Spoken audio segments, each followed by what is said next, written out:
Welcome to the deep dive. Today, we're going to be taking on a listener request. Yeah, the listener request to look into the Desiree Thompson case.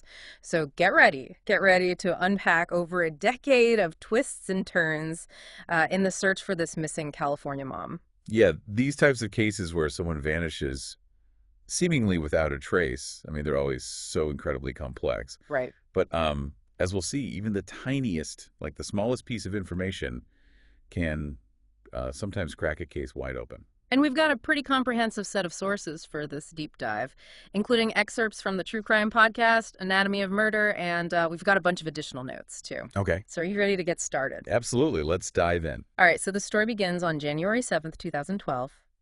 Desiree Thompson, a 30-year-old single mother of four, vanishes from her apartment in California City, California. And right from the start, this wasn't just a typical missing person case. I mean, there were immediate signs that something was seriously wrong. Yeah. That same day, Desiree had this violent altercation with her estranged husband, Edward Gibson. Oh, okay. And he had a history of domestic abuse, including a prior felony conviction for violence against Desiree. So there's already a huge red flag, right, with this estranged husband. Right. And it gets even worse. On the day she disappeared, he violated a restraining order, assaulted her, broke her phone, and even threatened her with a shotgun. Desiree was very clearly living in this dangerous and volatile situation. Yeah. And this context is just so crucial because it immediately elevates the concern. Right. From a routine missing person report Yeah. to a potential case of, foul play. Right. Later that evening, she leaves her apartment telling friends she's just going to buy cigarettes. And it's also believed that she stopped by a friend's house to talk about what had just happened with Edward. Right. She even called her mom from that friend's phone because, of course, hers was broken. This timeline of her last known movements becomes so critical for investigators. Yeah. I mean, they know that she disappeared sometime between that call to her mother and when she was reported missing around 9:00 p.m. that night. Yeah. And everyone who knew Desiree, especially her mother, insisted that she would never abandon her children. I mean, this wasn't a woman who would just, walk away from her life. Exactly, and that's what makes this case so perplexing. Yeah. It seems unlikely she ran away, and yet there's no obvious explanation for what actually happened to her. Of course, with Edward's history of violence and his sudden disappearance, he immediately becomes the primary suspect. You would think so? Yeah. But despite issuing a be on the lookout alert, the California City Police Department, which was a pretty small department at the time, Right. they just didn't have the resources to conduct a full-scale manhunt. So they're dealing with a high-risk missing person, a potentially very dangerous suspect who's on the run, and they've got very limited resources. It's just a tough situation from the very beginning. It really highlights the challenges that smaller law enforcement agencies face, Yeah. especially when they're dealing with, really complex cases like this one. Yeah. I mean, they have to prioritize, make tough decisions about where to allocate their resources, and hope they catch a break. And in this case, there is a brief glimmer of hope. Right? Yeah. Less than 24 hours after Desiree is reported missing, the police get this call from Kansas saying that they've found her. A potential breakthrough, right? Yeah. But that hope quickly fades. It turns out to be a man with the same name and birthday. Wow, what a roller coaster for her family. That Yeah. initial fear Yeah. and that burst of hope, only to be crushed by just complete disappointment. Absolutely. Imagine the emotional toll on her loved ones. Yeah. It also demonstrates how these cases are often just full of these false leads and dead ends, Right. which makes the investigative process even more frustrating. So months turn into years, the trail runs cold, and the case sits unsolved for a decade. Desiree's children are growing up without their mother, and the mystery of what happened to her just lingers. It's not until 2022 that retired homicide detective Larry Brandenburgg steps in, determined to bring closure to the family. This is where things take a truly unexpected turn. Okay. Initially, Brandenburg was just focused on trying to locate Edward, the estranged husband. But then this brand new lead emerges that completely changes the trajectory of the entire investigation. So on January 10th, 2022, almost 10 years to the day after Desiree vanished, the California City Cold Case Squad gets a phone call. Wow. What could this possibly be after all these years? It's a tip from a citizen who claims to know what happened to Desiree. Oh, wow. He says that a man named Joseé Lara confessed to him back in 2012 that he had killed a black woman and buried her in his backyard. Oh my gosh. It's like a bomb dropped in the middle of the investigation. And what's even more chilling is that this witness remembers seeing those missing person flyers for Desiree back then. Right. And he believed that Lara's victim might be her. So this seemingly random confession, years later, could be the missing piece of the puzzle they've been searching for. Right. But of course, investigators need to corroborate this story. So what happens next? They bring the witness in for questioning. Exactly. Brandenburgg sits down with the witness for this very formal interview. Okay. And he starts recounting how he knew Joseé Lara. Okay. It turns out they met Lara through church and became family friends. Oh, okay. The witness and his father would sometimes hang out with Lara, drinking and socializing. Right. And it was during one of these very casual get-togethers that Lara made this really shocking confession. So did he offer any details? Like what happened? He did. He painted this disturbing picture of what happened that night. Okay. Lara described being at a party, getting into a fight, and being thrown out. Mm-hmm. And he was furious and went home, but then consumed by anger, he decided to go back to the party seeking revenge Oh, wow. on the people who had wronged him. So this wasn't a premeditated attack on Desiree. It sounds like it was more of a case of being in the wrong place at the wrong time. According to the witness, that's exactly what happened. Wow. Lara was waiting outside the party, just stewing in his anger, and he saw someone he believed was one of his assailants. Mm-hmm. He offered this person a ride, Okay. but as we'll find out, it wasn't one of the men from the party. Right. It was Desiree Thompson. What a tragic twist of fate. Yeah. This random encounter would seal her fate. It did. So what happened next? The witness went on to describe how Lara lured Desiree back to his house under the pretense of offering her a beer. Then, as she bent down, he slammed her head into the refrigerator and started stabbing her with a machete. Oh my gosh, that's just horrifying. And even more disturbing is that this was a complete stranger. Right? Someone he mistook for someone else. Yeah. This poor woman was just trying to buy cigarettes, and she ended up caught in this web of rage and violence. It is a tragic story. Yeah, this case just gets darker and darker. It does. And when the machete broke, Lara just continued to stab Desiree until she was dead. Oh my gosh. Afterward, he took her body to the backyard and buried her. It's hard to even imagine the brutality of this crime. But despite the horrific nature of the story, did the investigators believe the witness? They did. Brandenburgg really felt the witness was being truthful. He was emotional, showed remorse for not coming forward sooner, and he provided specific details that seemed to check out. So this is a huge break in the case, but they need more than just a confession from someone who heard about the crime secondhand. You're right. Yeah. They needed to find some, hard evidence to corroborate the story. And there was one detail in particular that stood out, right? The witness mentioned that his father had also heard Lara's confession. Yes, and not only that. Okay. The witness's father had even sent an anonymous letter to the police years ago with a diagram of the burial site. Wait, a letter with a diagram? Why wouldn't he just call the police directly? Well, he was trying to, remain anonymous. Right. But here's the unbelievable part. The letter was never actually delivered to the police station. What? It was mistakenly delivered next door to the post office. Can you imagine? Wow, this crucial piece of information was sitting right there all along. I know. Just feet away from where it needed to be. Crazy. That's incredible and incredibly frustrating.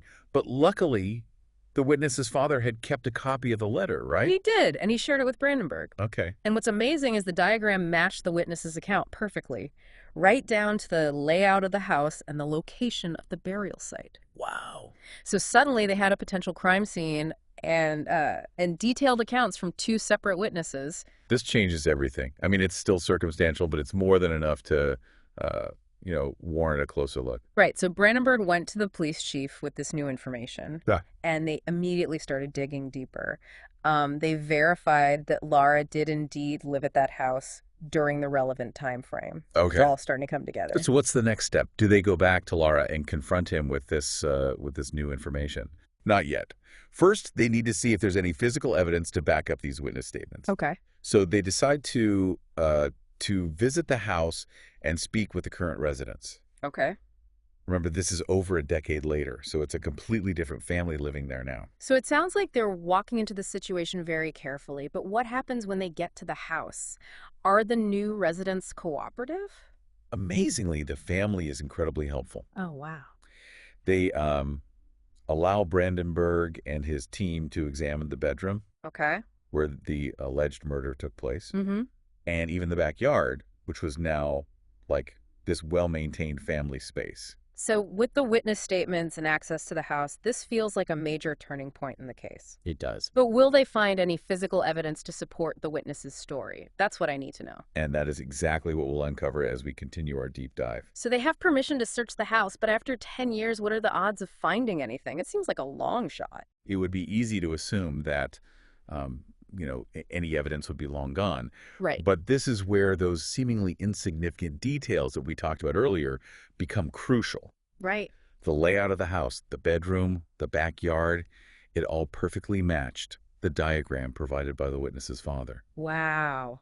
It's almost as if he had provided them with a blueprint to the truth. It's incredible how something as simple as like a hand-drawn diagram could play such a pivotal role in the investigation. It really speaks to the importance of preserving even the smallest scraps of information in these cases. Yeah. I mean, you never know what might end up being the key to unlocking the mystery. So they have the diagram. What's their first move? Given the time that has passed, they knew they needed expert help. Okay. So they called in the FBI's evidence recovery team to assist with the search. Okay. While the FBI focused on excavating the backyard, Brandenburg and his team zeroed in on the bedroom where the attack allegedly took place. I'm guessing they were hoping to find some trace of a struggle, maybe some DNA evidence. That's exactly what they were looking for. Yeah. But remember, this is 10 years later. Right.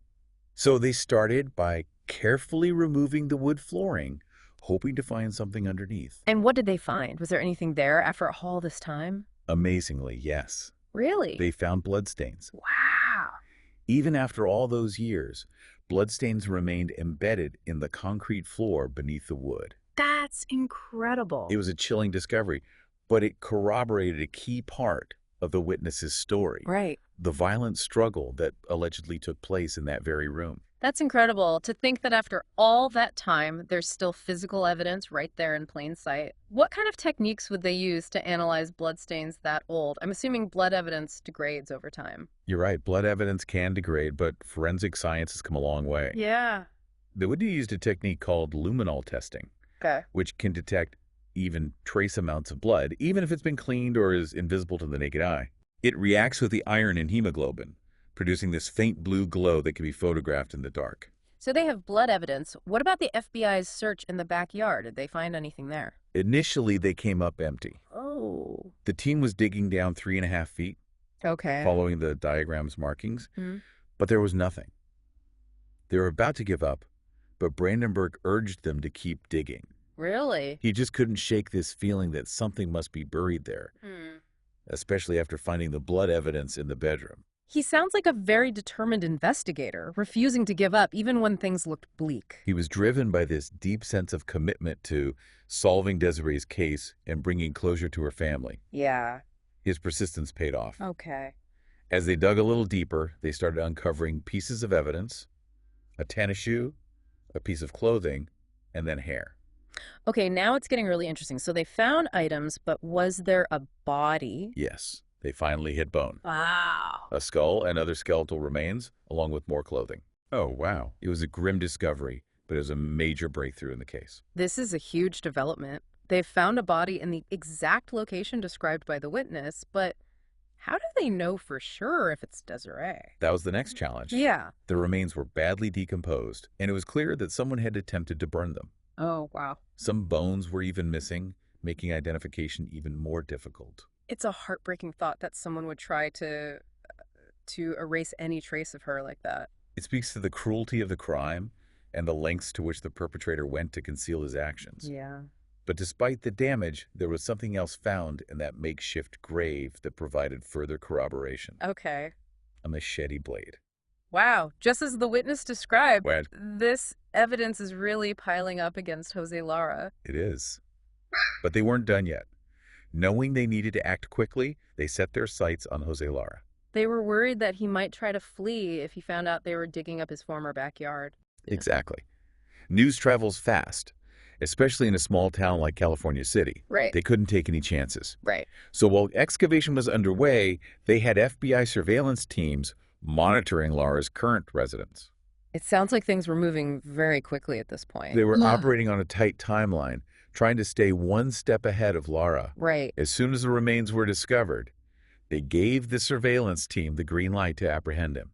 And how did Lara react when they arrested him? They caught him as he was leaving his apartment, and he didn't even ask why he was being arrested. Really? It was almost as if he knew this day was coming. Wow. They took him into custody and obtained a search warrant for his apartment. I'm guessing they were looking for anything that could tie him to Desiree's murder. Right. And they found something very interesting. A machete lying on his dresser. Okay. Remember, the witnesses said Lara always carried a machete. Right. It was a detail that now took on even greater significance. It's like all the pieces of the puzzle were falling into place. Right. The confession, the diagram, the blood evidence, the remains, and now the machete. Do they get a confession from Lara once he's in custody? That's what they were hoping for. Okay. They brought him in for questioning with a Spanish interpreter present. Okay. Brandenburgg, being the seasoned investigator that he was, started slowly asking about Lara's life, his wife who passed away, his drinking habits, his time in El Salvador. He wanted to establish a rapport before getting to the heart of the matter. That makes sense. It's a classic interrogation technique. Build trust before confronting the suspect with the evidence. Exactly, and it seemed to work. Okay. Lara started to open up, confirming details about the party, the fight, even the scar in his hand Okay. that he claimed was from the fight, Okay. but could very well have been from the struggle with Desiree.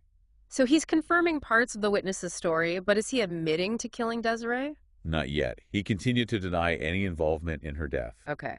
But then Brandenburg decided to play his trump card. Oh. He confronted Lara with the evidence. The blood found in the bedroom and the remains discovered in the backyard. How did Lara react when confronted with this undeniable evidence? He denied knowing anything about it, Okay. but his demeanor changed instantly. Really? The calm facade dropped, and there was a glimpse of something darker, colder in his eyes. Wow. He even challenged Brandenburg, saying, you got a case, bring it. It was a chilling statement, full of defiance. That sounds like a confession without actually confessing. Right. But did his reaction help their case? It did. Okay. While Lara never gave them a full confession, his interview provided valuable corroborating evidence. Okay. So they now had eyewitness accounts, physical evidence from the crime scene, and Lara's own statements and behavior all pointed to his guilt. It seems like an open and shut case. Yeah. They have everything they need to put Lara away. You would think so, but there was still one crucial piece missing. Definitive identification of the remains. They needed to prove beyond a doubt that the body they found was Desiree Thompson. But they found the remains where the witness said they would be. Right. Isn't that enough? Unfortunately, no. Okay. The legal system requires this, a higher standard of proof. Right. The autopsy, because of the condition of the remains, couldn't provide a conclusive answer. Okay. They were too badly decomposed to determine a precise cause of death, Right. even though the skull showed evidence of multiple blows consistent with the machete attack. So how do they prove the remains are Desiree's? What's their next move? DNA testing. Okay. They obtained DNA samples from Desiree's mother and her children and compared them to the DNA extracted from the skeletal remains. Okay. It was a long shot, given the condition of the remains, but it was their best hope. It was a match. Wow. The remains found in Lara's backyard were positively identified as Desiree Thompson. After 10 long years, her family finally had the answer they had been desperately seeking. It was a bittersweet moment. Yeah, closure, but not the closure they were hoping for. Exactly. The identification brought this mix of relief and profound sadness. Right. It was the confirmation of their worst fears, Yeah, but it also marked the beginning of their journey toward justice for Desiree. right. So the focus now shifted from solving the mystery of her disappearance to holding her killer accountable. This deep dive has been a whirlwind of emotions. From dead ends to shocking revelations, it's been quite a journey. Absolutely. And we're not done yet, right? Right. There's still the trial. Will justice be served? Will Lara face the consequences of his actions? That's what we'll explore as we continue to delve into the final chapter of this complex and heartbreaking case. It's hard to believe that after a decade of mystery, the Desiree Thompson case finally had a suspect, Joseé Lara, in custody and concrete evidence linking him to the crime. Yeah.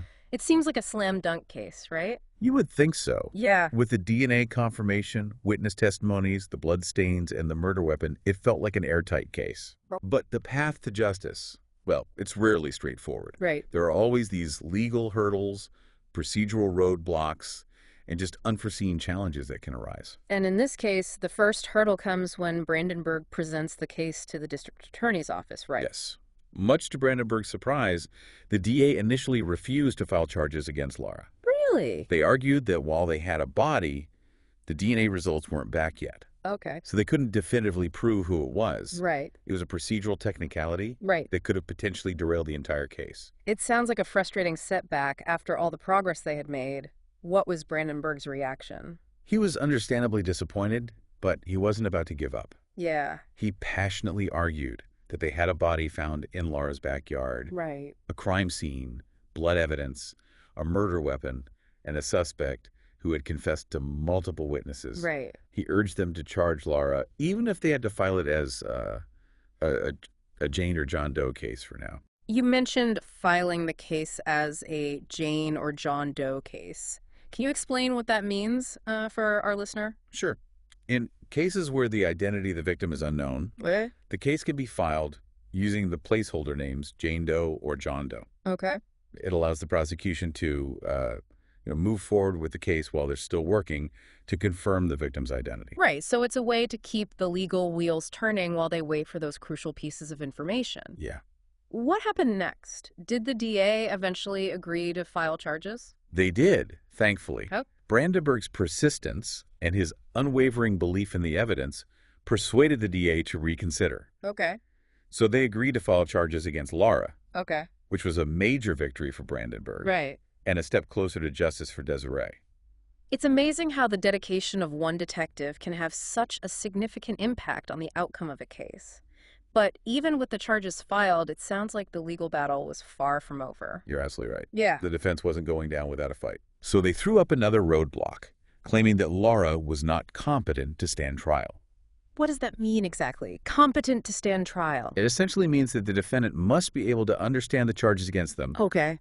and assist their attorney in their defense. Right. It's a fundamental principle of due process. Right. In Lara's case, the defense argued that his mental state was such that he couldn't fully comprehend the legal proceedings or effectively participate in his own defense. Oh, okay. And this delayed the trial for an entire year, Wow. while Lara underwent multiple psychological evaluations. It sounds like a tactic to buy more time and maybe even introduce some doubt into the minds of the jury. It's possible. Did these evaluations ultimately determine if Lara was competent to stand trial? They did. Okay. After a series of evaluations, it was determined that Lara was indeed competent to stand trial. Okay. The trial could finally move forward. Right. But that didn't mean that the defense was out of options. So what was their strategy? How did they try to counter such a mountain of evidence against their client? Did they deny everything? Well, they decided to go on the offensive and try to shift the blame. Okay. Remember Edward, Desiree's estranged husband, who disappeared. Right.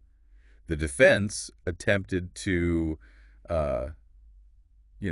implicate him, Okay. suggesting that maybe he hired Lara to kill Desiree. That seems like a stretch. Right. I mean, wouldn't Laura have mentioned that if it was true? That's what the prosecution argued. Yeah. They pointed out that Lara never mentioned anything about being hired by anyone in any of his confessions. Right. Plus, it did make sense that he would bury a body Right. that he was paid to dispose of in his own backyard. Right. It doesn't add up. It feels like a desperate attempt to create reasonable doubt. But did it work? Did the jury believe it? No, the prosecution successfully dismantled their theory. Okay. They presented a very compelling case, Okay. meticulously laying out the evidence and highlighting the inconsistencies in the defense's narrative. And in the end, the jury saw through it. So after all the delays, all the legal maneuvering, the case finally went to the jury. Yeah. What was the verdict? After deliberating for just 3 hours, the jury returned with a verdict. Guilty. Wow. 3 hours. 11 years after her tragic death, Right. Jose William Lara was convicted of the first-degree murder of Desiree Thompson. Wow. 3 hours. It sounds like the jury had no doubt in their minds. It seems that way. I mean, the evidence was overwhelming, Right. and the prosecution did an excellent job of presenting their case. Yeah. The judge sentenced Lara to 25 years to life in prison. It's a bittersweet victory. Desiree's family finally gets justice, but it doesn't bring her back. What happened to Edward, Desiree's estranged husband? Edward Gibson was never found. Wow. The truth about his role in Desiree's life and her disappearance remains a mystery. Right. It's a reminder that even when justice is served, some questions may never be answered. This deep dive has revealed so much about police work. The importance of perseverance, the complexities of the legal system, and just the enduring strength of the human spirit. Absolutely. It's a stark reminder that even in the darkest of times, hope can prevail. Right. And justice, though often delayed, can ultimately be served.